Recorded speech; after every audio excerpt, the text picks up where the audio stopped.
그럼 발표 시작하도록 하겠습니다. 혹시 중간에 안 들리시면 채팅으로 말씀 좀 부탁드릴게요.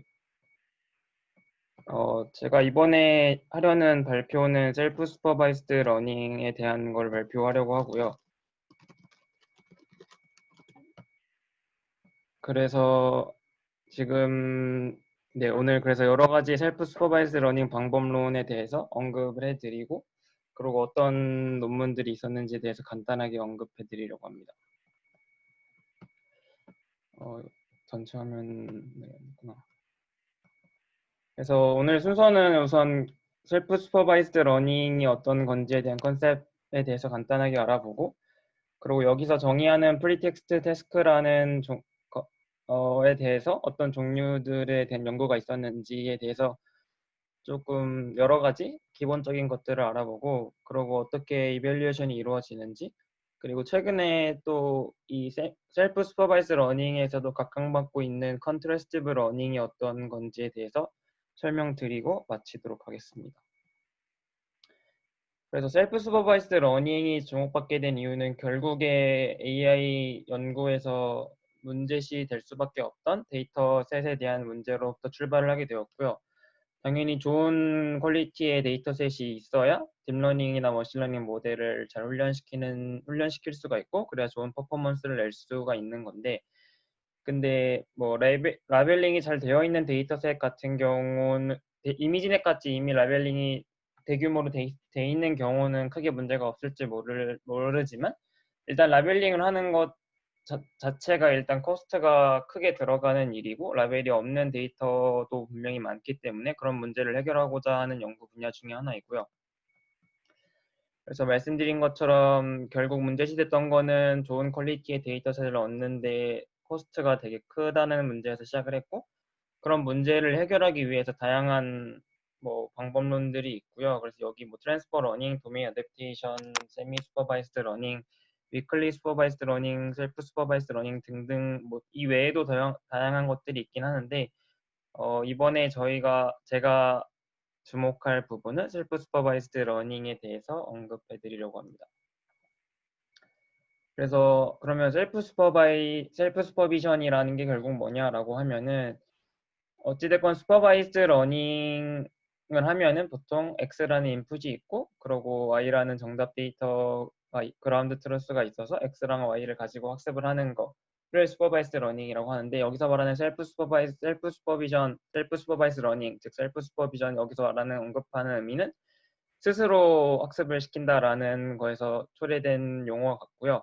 그래서 예를 들어서 저희가 어떤 이미지에서 피처를 뽑아야 된다고 가정을 했을 때, 여기서 셀프 슈퍼비전이라고 의미하는 거는 이미지의 일부분이 다른 부분을 학습하는데 도움을 주는 방법론이라고 생각하면 될 것 같습니다. 그래서 이 아래에 있는 피규어는 뒤에 나오는 새로운 프리텍스트 태스크를 설명드릴 때 다시 나오는 피규어이긴 한데, 예를 들어서 1번의 저 픽셀 배치랑 그리고 중앙에 있는 가운데 파란색 픽셀 배치랑의 관계를 가지고 저 부분을 1번 왼쪽 상단 부분을 보고 다른 부분을 학습을 하는 그런 식으로 하는 과정을 셀프 슈퍼비전 혹은 셀프 슈퍼바이스드 러닝이라고 칭하고 있습니다.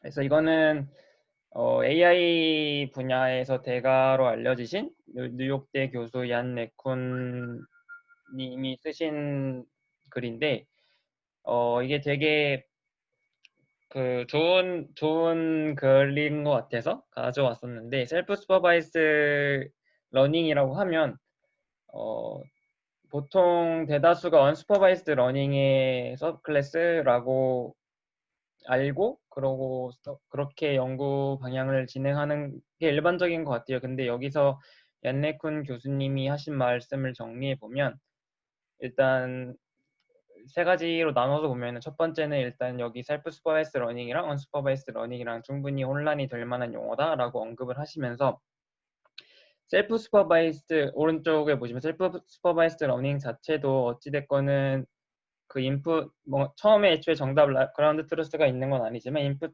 데이터 내에서 다른 파트를 예측을 하는 과정이기 때문에 슈퍼바이스드 러닝의 일부로 봐야 된다라고 하면서, 여기 마지막 줄의 두 번째, 세 번째 줄을 보면 그래서 그 이 셀프 슈퍼바이즈 러닝을 언슈퍼바이즈드라고 말하는 거는 잘못된 말이다라고 언급을 하신 부분이 있더라고요. 근데 보통 연구 페이퍼들 보면은 셀프 슈퍼바이즈드 러닝은 그냥 언슈퍼바이즈드 러닝의 서브 클래스 하위 개념으로 언급하고 넘어가는 게 일반적인 것 같습니다. 근데 이 부분 조금 특이해서 가져와 봤고요. 그래서 전체적인 컨셉을 보면 위의 문제는 저기서 언급하는 프리텍스트 태스크라고 되어 있는 부분은 뒤에도 계속 나오는 용어인데 이 개념 자체는 그냥 사용자가 임의로 정의한 문제를 의미하고요. 내가 애초에 풀고자 하는 문제가 아니라 사용자가 데이터를 학습시키기 위해서 임의로 설정된 문제를 프리텍스트 태스크라고 하고요. 그래서 과정 자체를 보면 당연히 셀프 슈퍼바이즈 러닝에서 데이터 문제로 시작하는 거니까 라벨링이 없는 언레이블드 데이터셋을 가지고 인풋 데이터를 구성을 하고요. 그래서 프리텍스트 태스크, 즉 사용자가 임의로 정의한 문제를 풀면서 데이터 분포를 학습을 하게 되고 이 과정에서 이 위쪽 상단, 그러니까 빨간색 네모 표시가 되어 있는 위쪽 상단 태스크의 목표는 데이터 분포, 즉 데이터를 잘 이해시킬 수 있는 데이터 레프레젠테이션을 잘 할 수 있게 하는 게 목표가 되겠고요. 그 다음의 과정은 쉽게 흔히 저희가 알고 있는 놀리지 트랜스퍼 러닝 과정을 통해서 학습된 정보를 가져오고 그 다음에 그 정보를 저희가 풀고자 하는 태스크에 적용시키는 방식으로 이루어지는 게 큰 틀이라고 보시면 될 것 같습니다. 그래서 이거는 이 이후로 텍스트 태스크를 되게 다양하게 가져가면서 학습을 했고 앞에서 보셨다시피 결국 사용자가 어떤 문제를 정의하느냐에 따라서 데이터를 어떻게 학습시키냐가 달라지고 그렇게 학습이 잘 되어야 내가 풀고자 하는 다운스트림 태스크로 넘어갔을 때 좋은 성능을 보여줄 수 있기 때문에 그 이후에 다양한 태스크들을 가지고 실험을 한 게 있었고요. 최초인지는 정확히는 모르겠지만 보통 다양한 리뷰 포스트들을 봤을 때 초기 버전의 프리테스트 태스크라고 알려진 게 2014년 닙스에서 발표된 Discriminative Unsupervised Feature Learning with Explainer Convolutional Neural Network라는 논문인데 여기서 결국 제시하는 모델은 이게 이그젠플러 이 모델을 제시를 한 건데 여기서 조금 오래된 논문이라서 좀 접근론적으로 잘 와닿지 않을 수는 있겠지만 여기서 하는 거는 결국 하나의 이미지를 가지고 하나의 클래스를 구성하는 거예요. 그래서 우리가 보통 알고 있는 예를 들어서 여기서는 사슴의 이미지에 대한 자료가 있는데 사슴에 대한 이미지 개수가 뭐 100장 있다라고 해서 그 100장이 하나의 사슴 클래스로 정의가 되는 게 아니라 하나의 이미지 자체는 하나의 클래스로 정의가 되고 여기서 사용한 데이터셋은 STL10 데이터셋을 사용했다고 하는데 이 데이터셋 96 by 96 데이터셋 이미지에서 그 오브젝트가 있을 만한 파츠를 32 by 30으로 잘라내고 그 잘라낸 크롭된 이미지를 여기서는 시드 이미지 패치라고 정의를 하더라고요. 그래서 이 시드 이미지 패치를 다양한 방식으로 어그멘테이션 과정을 거쳐서 다양한 방식으로 이미지를 만들어내고 그러한 이미지들을 가지고 하나의 클래스를 정의하는 과정으로 진행을 했었는데 근데 여기서 발생하는 문제점 중에 하나는 이제 들으셨다시피 이게 클래스별로 하나의 클래스가 그러니까 오브젝트별로 하나의 클래스가 정의되는 게 아니라 하나의 이미지별로 하나의 클래스가 정의되다 보니까 그러니까 큰 데이터셋에 대해서는 적용하기가 굉장히 힘든 문제가 있고요. 그래서 이 자료는 그 당시에 진행되었던 연구들과의 결과랑 이 이그젠플러 실험 결과에 대한 자료, 그 성능 비교인데 그 당시에 사용되었던 모델들에 비교해서는 좋은 성능을 보여주었기에 그때 이슈화가 됐었던 논문인 것 같습니다. 그래서 이거는 참고 자료로 보기 위해 자료를 넣어뒀고요. 그래서 그 다음에 2015년 ICCV에서 발표했던 거는 이제 컨텍스트 프리딕션이라고 해서 아까 맨 처음에 보여드렸던 피규어가 들어있는 모델인데 그러니까 여기서는 그 이미지를 지금 여기 피규어에서 보시면 그냥 크게 9개의 배치로 나눴어요. 9개의 배치로 나눴는데 이 가운데 이미지가 기준 패치가 되고, 결국에 여기서는 8개, 그러니까 사이드 가운데를 제외하고 나머지 8개의 클래스를 분류하는 문제라고 생각을 하면 될 것 같고요. 그래서 내가 뭐 오른쪽 하단에 보시다시피 가운데 이미지랑 오른쪽 귀니까 여기 3번 패치에 해당되는 이미지를 넣어줬을 때 아웃풋으로 3번 클래스를 내보낼 수 있게 학습을 하는 과정으로 이루어지는데, 여기 퀘스천 1, 퀘스천 2에서 보시다시피 사실 지금 이렇게 학습하는 과정이 사람이 직접 하더라도 쉬운 과정은 아니라서, 그래서 학습에 조금 애로사항이 있었던 논문이었고요. 그래서 결국 정리하면은 상대적인 위치 관계를 가지고 이미지 레프레젠테이션을 학습해 나가는 방식으로 생각하면 될 것 같습니다.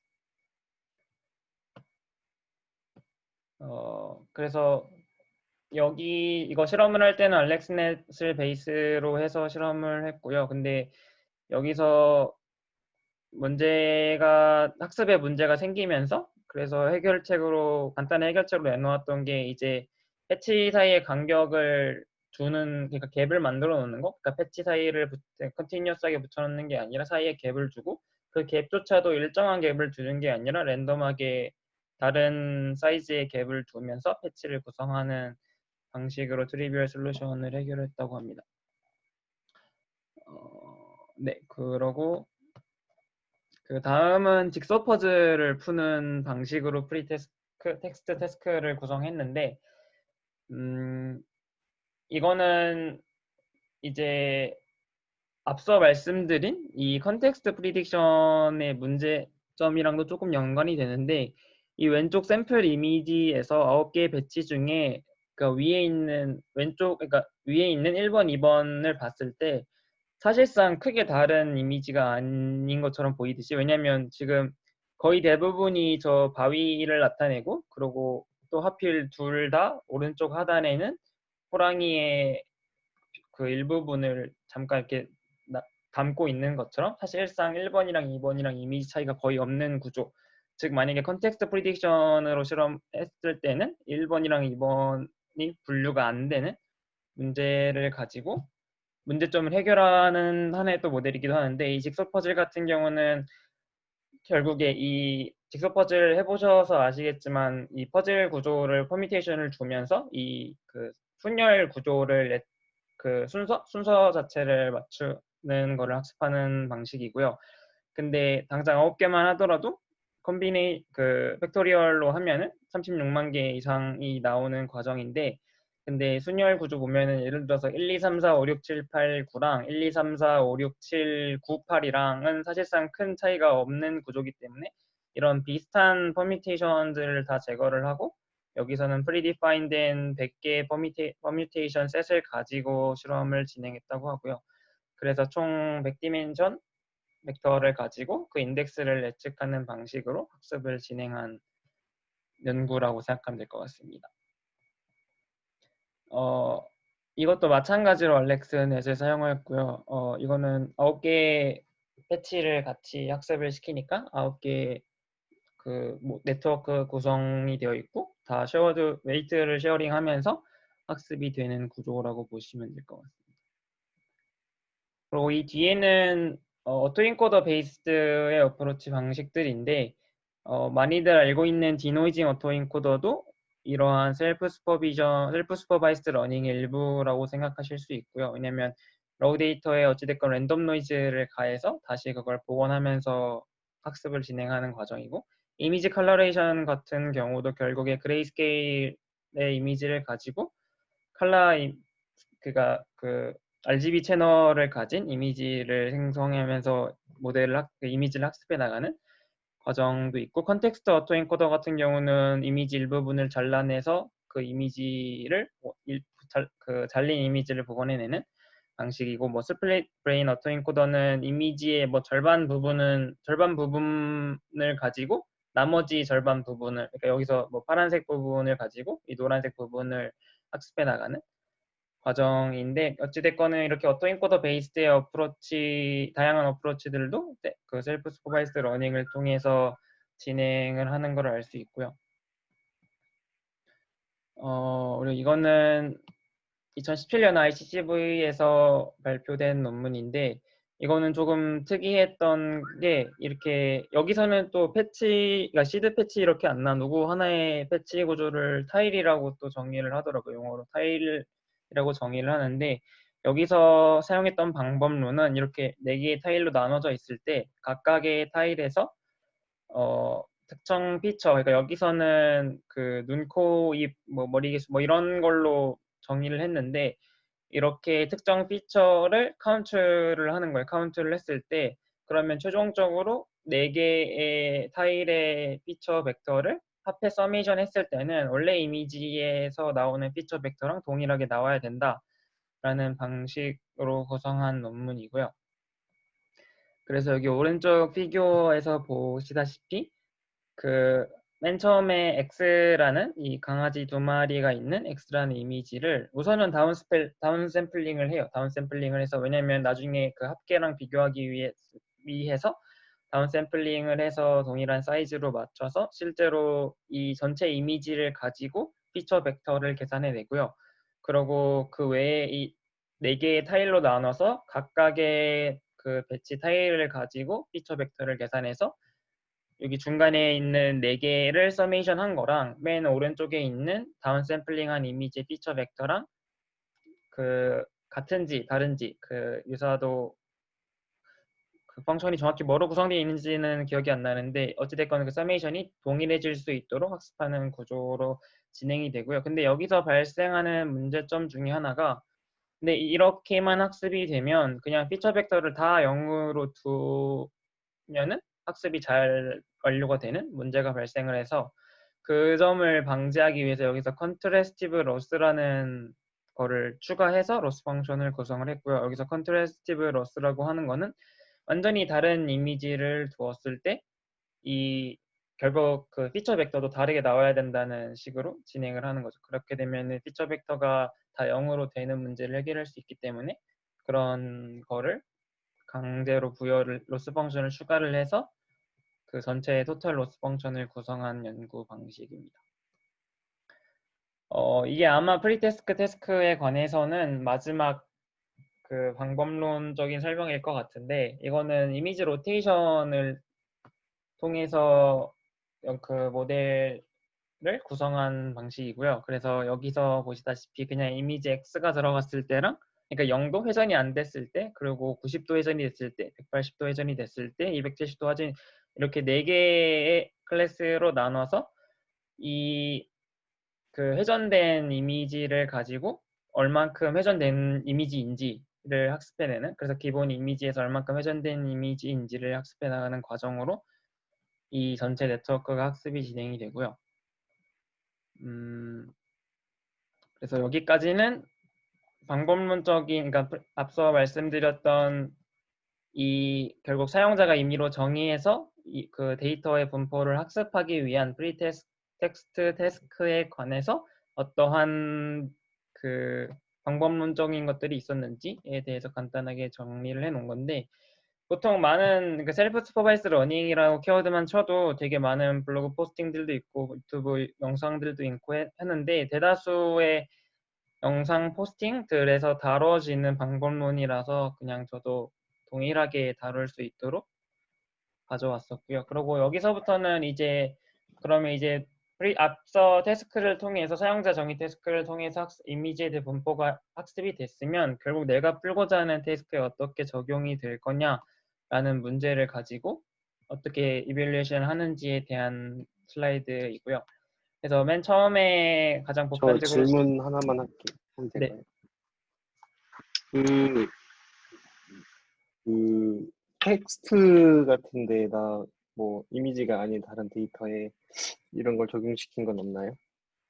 셀프 스퍼바이즈드 라이브를 강제로 많은 이게 만들어주는? 셀프 슈퍼바이저 러닝이 이미지에만 국한된 게 아니라 텍스트에도 국한돼 있고, 그리고 더 많이인지는 모르겠지만 또 요즘 활발하게 사용되고 있는 분야가 레인포스먼트 러닝, 강화학습 분야에서도 많이 사용되고 있는데, 제가 그 두 분야에 대해서 지식이 잘 없어서 네. 불가피하게 모델 구조가 아, 다 이미지 쪽에 좀 치우쳐져 있습니다. 감사합니다. 네, 그러면 이어서 이제 이밸류에이션에 대해서 다시 한번 말씀을 드리려고 하는데, 그러니까 지금까지 말씀드렸다시피 결국에 처음에 학습을 시킬 때는 라벨이 없는, 그러니까 이미지 스스로 학습을 할 수 있기 위해 언슈퍼바이스드 러닝인 것처럼 학습이, 그래서 프리트레이닝을 시작을 하고요. 그러면 이제 학습된 웨이트들이 생기게 되는데, 그 웨이트들을 이제 프리즈 시켜놓고 이제 그 웨이트들을 가져오게 되는 거죠. 그러니까 먼저 트랜스포 러닝이 이루어지겠죠. 그러니까 내가 다운스트림 태스크, 그러니까 내가 풀고자 하는 태스크에 적용하기 위해 먼저 그 웨이트들을 가져오고, 그런 다음에 이제 결국에 내가 적용하고자 하는 거는 다운스트림 태스크에 얼마만큼 잘 성능을 내볼 수 있느냐이기 때문에 앞서 가져온 웨이트들을 프리즈를 시키고, 그 프리즈 시킨 레이어 이후에 여기서는 리니어 클래시파이어를 하나를 추가를 했더라고요. 하나를 추가를 해서 그 실제로 얼마만큼 잘 퍼포먼스를 보여주는지를 체크를 하는 방식으로 그러니까 이미지 내 클래시피케이션을 구성을 했는데, 이 오른쪽 비교에서 보시면 조금 더 이해가 빠른데, 앞서 그 상단에 있는 거는 이제 사용자 정의 태스크로 인해서 이렇게 다양한 방법론을 통해서 학습이 이루어지게 되고, 그러면 이제 그 학습된 피처 웨이트 정보를 트랜스퍼를 해서 가져오고, 그 다음에 그 웨이트들을 프리즈 시킨 이후에 뒤에 있는 리니어 클래시파이어를 통해서 퍼포먼스를 측정하는 방식으로 진행을 하였고요. 그래서 여기서 근데 테스트를 하는 거는 테스크에서도 이미지넷 클래시피케이션 문제를 가지고 풀어내고, 그리고 결국에 마지막 다운스트림 태스크에서도 이미지넷 클래시피케이션을 가지고 풀어내는데, 여기 왼쪽 왼쪽 그 퍼포먼스에서 테이블에서 보이는 거는 그러니까 타본 클래시피케이션에 대한 결과인데, 맨 위에 이미지넷 레이블이라고 되어 있는 거는 그냥 저희가 알고 있는 슈퍼바이스드 러닝, 그러니까 라벨 정보 그라운드 소스를 주고 학습을 했을 때를 의미하고, 그리고 여기 컬럼별로 컴번 컴퓨트 이게 의미하는 거는 그 전체를 프리즈 시킨 다음에 컴번 레이어 뒤에 리니어 클래시파이어를 붙였을 때 성능, 그리고 컴부2는 그 전체 프리즈 시키고 컴부1, 컴부2 G 레이어에 리니어 클래시파이어를 붙여서 퍼포먼스를 체크한 과정이고요. 당연히 슈퍼바이스드 러닝이다 보니까 그 밑에 그 셀프 슈퍼바이스드 러닝에 비해서는 성능이 좋은데, 딱히 여기도 뭐 성능이 크게 좋은 과정은 아닌데, 그래서 이 랜덤이라는 거는 그냥 그 웨이트를 랜덤으로 이니셜라이즈 했을 때의 결과를 의미하고요. 그리고 이 밑에 빨간색으로 표시된 부분 자체가 지금껏 말씀드린 셀프 슈퍼바이스드 러닝, 앞서 말씀드린 다양한 메소드로지컬 방법을 통해서 이제 그 프리테스크 태스크를 학습한 모델들인데, 뭐 이 테이블 자체는 그 마지막 이 런넷이라고 해서 그 로테이션해서 했던 방법론 그 논문에서 가져왔던 테이블인데, 테이블 상으로는 런넷이 가장 좋은 성능을 보여주고 있다고는 하는데 막 크게 좋은 성능은 아닌 거를 확인할 수 있을 것 같고요. 이런 식으로 이밸류에이션이 이루어지는 방식이고, 그리고 이거는 최근에 이 셀프 슈퍼바이스드 러닝에서 되게 뭐 최근이라고 하기는 좀 그런데 한 1년 전부터 되게 각광받고 있던 용어 중에 하나가 컨트래스티브 러닝인데, 이 컨트래스티브 러닝이라는 개념을 통해서 이슈화가 된 논문들이 되게 여러 개가 있고, 대표적인 논문들도 뒤에 일단 소개를 해놨는데, 그 각각의 논문들을 제가 다 리뷰를 하지를 못해서 오늘은 그 논문들에 대해서 설명을 드리지는 않을 것 같고, 그리고 그래서 컨트래스티브 러닝이라는 게 어떤 컨셉인지에 대한 거랑 어떤 메트릭으로 구성되어 있고, 그리고 간단하게나마 그 뒤에 심클리어라는 논문도 이 컨트래스티브 러닝, 그 제프리 힌튼 교수님이 또 참여를 해서 또 이슈화가 됐던 논문인데, 그 논문의 알고리즘에 대해서 간략하게만 언급을 하고 오늘 리딩 그룹의 세미나를 마칠 예정입니다. 그래서 컨트래스티브 러닝의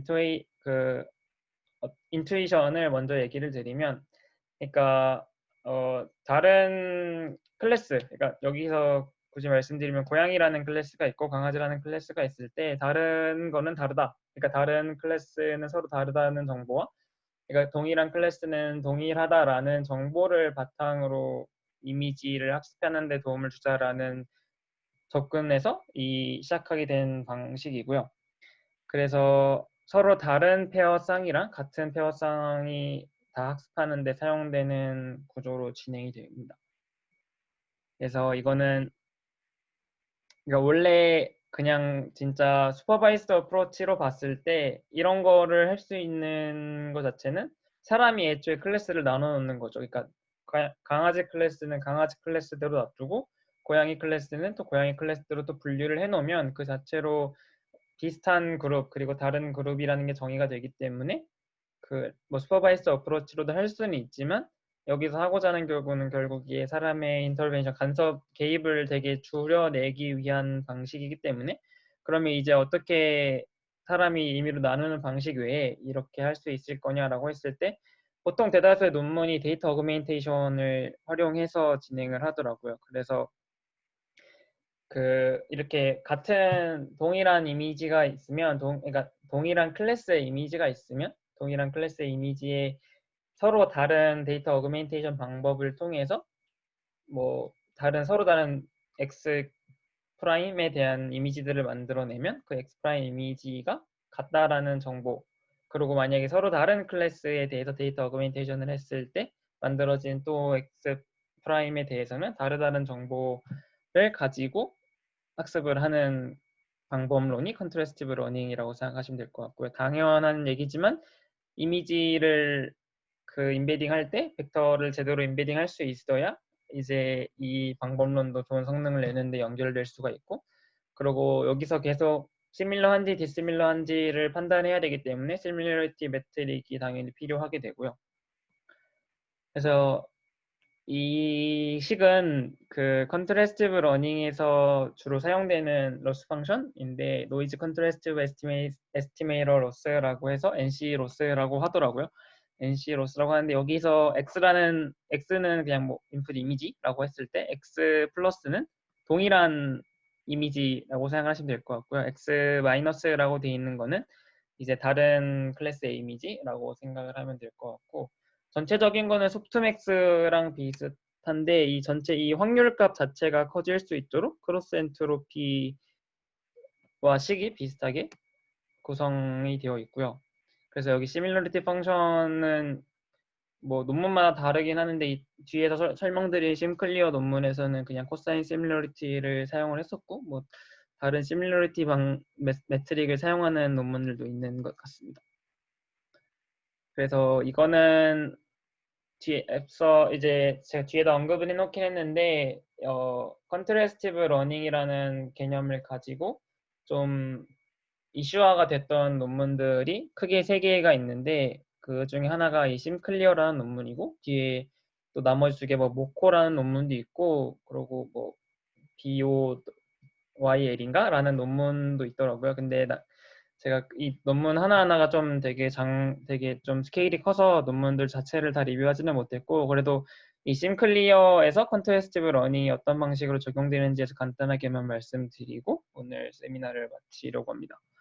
그래서 여기 오른쪽 피규어를 보면 이 X라는 인풋 이미지가 있고 그리고 이 타우는 데이터 어그멘테이션 방식을 뜻해요. 그래서 데이터 어그멘테이션을 어떤 방식으로 하느냐에 따라서 뭐 T라는 방식도 있을 거고 T 프라임이라는 방식도 있었을 때 그러면 이제 XI랑 XJ라는 새로운 이미지가 만들어질 거고 이 XI랑 XJ를 통해서 이제 어떤 리프레젠테이션 벡터를 뽑아내겠죠. 리프레젠테이션 벡터를 뽑아내는데 근데 이때 이 벡터 간의 시밀러리티 계산이 어렵다고 해요. 시밀러리티 계산이 어려워서 어찌됐건 비슷한 건지 다른 건지를 판단을 해야 되니까 시밀러리티 펑션을 활용하기 쉽게 멀티레이어 퍼셉트론을 뒤에 심클레어에는 제가 알기로는 그냥 투레이어인가 3레이어인가 멀티레이어 퍼셉트론을 통해서 Z라는 벡터로 또 보내더라고요. 보내서 그러니까 G라는 펑션은 그 과정을 의미하고 그래서 그 다음에 ZI랑 ZJ에 대해서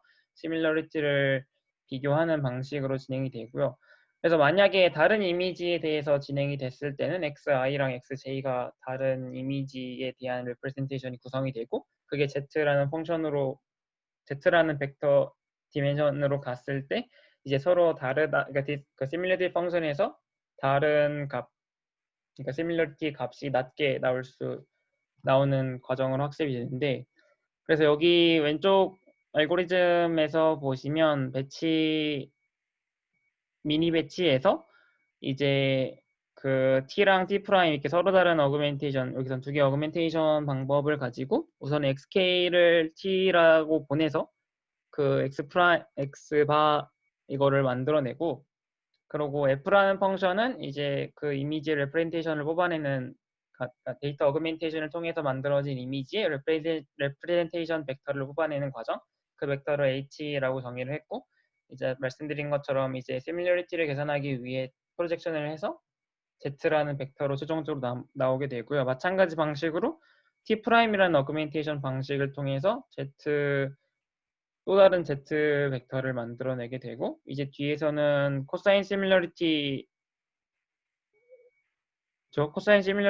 통해서 이제 시뮬러리티를 계산하게 되고, 이 과정에서 뭐 이 타워 값을 통해서 스무딩을 조절한다고요. 그래서 그 타워 값이 코사인 시뮬러리티에 추가로 들어가서 시뮬러리티를 계산한 방식이고, 그리고 이제 앞서 말씀드린 그 노이즈 NC 로스 펑션을 통해서 로스 펑션이 최종적으로 구성되는 방식의 알고리즘인데, 사실 논문 보시면 이것보다 훨씬 더 복잡하고 내용이 좀 엄청 많은데, 기본적으로 컨트래스티브 러닝이 적용되는 방식이 이런 방식이다라는 것만 언급드리기 위해서 정리를 해보았고요.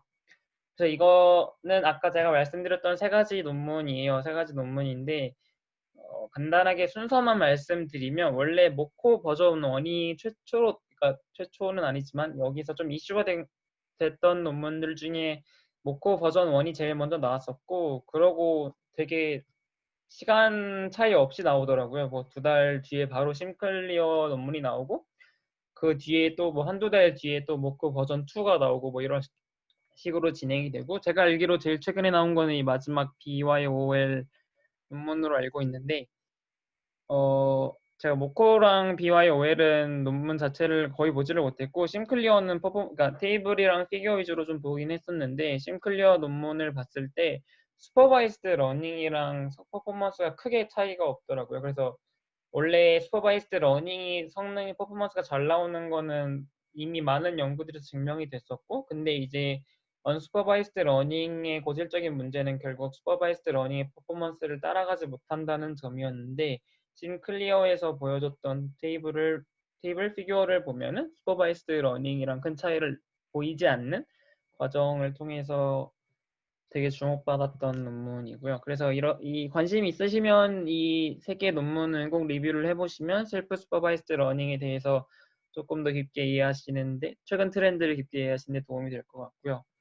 그리고 이거는 제가 참고했던 그 레퍼런스들인데, 뭐 이 호야 이분 블로그는 워낙 리서치 포스팅이 잘 돼 있어서 항상 이것저것 볼 게 많은 그러니까 블로그 포스팅들이고, PR 영상 강의들도 지금 저는 이 두 개만 참여했는데, 실제로 여기 셀프 슈퍼바이스드 러닝에 관해서 다른 논문들에 대해서 리뷰를 하신 것들도 있어서 관심 있으신 분은 찾아보시면 될 것 같고요.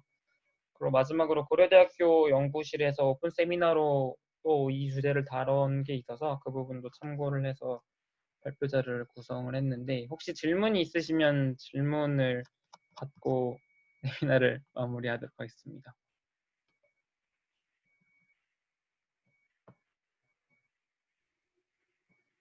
저 들리시나요? 네네.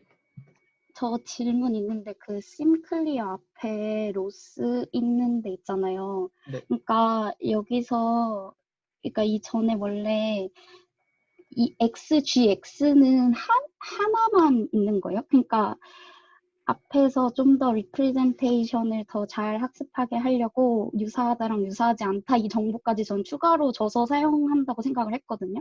근데 그러니까 그 GX가 여기서는 예를 들어서 앞에 고양이 사진이 되잖아요. 네. 근데 네. 로스를 계산할 때 이 KX 그러니까 유사한지 유사하지 않은 이미지에 대해서만 하고, 그러니까 이 GX는 계속 고정이에요? 그러니까 이게 고양이의 리프레젠테이션을 더 정확하게 배우게 하려고 하는 건지 아니면 이 기준이 되는 이미지는 항상 바뀌는 건가요? 바뀔 수 있는 건가요? 학습할 때? 제 말이 뭔지 이해가 되시나요? 다시 그러니까 네, 이 앞에 네, 페이지에서요, 이 고양이 사진이 주어져 있잖아요. 네, 얘랑 고양이 사진을 주면 시밀러고, 강아지를 주면은 not similar인데, 네.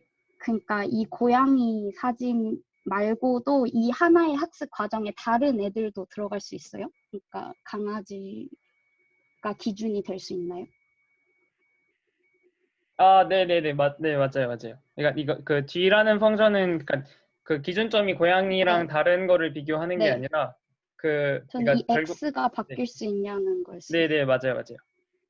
근데 여기서 이제 그 바뀔 X 수 있는 플러스랑 거죠. X 마이너스라고 의미하는 거는 그냥 이 네. X라는 이미지에 대해서 동일한 이미지인지 다른 이미지인지를 판단하기 위해서 언급을 해놓은 거고, 음, X라는 게 고정되어 있는 이미지는 아니에요. 네, 알겠습니다.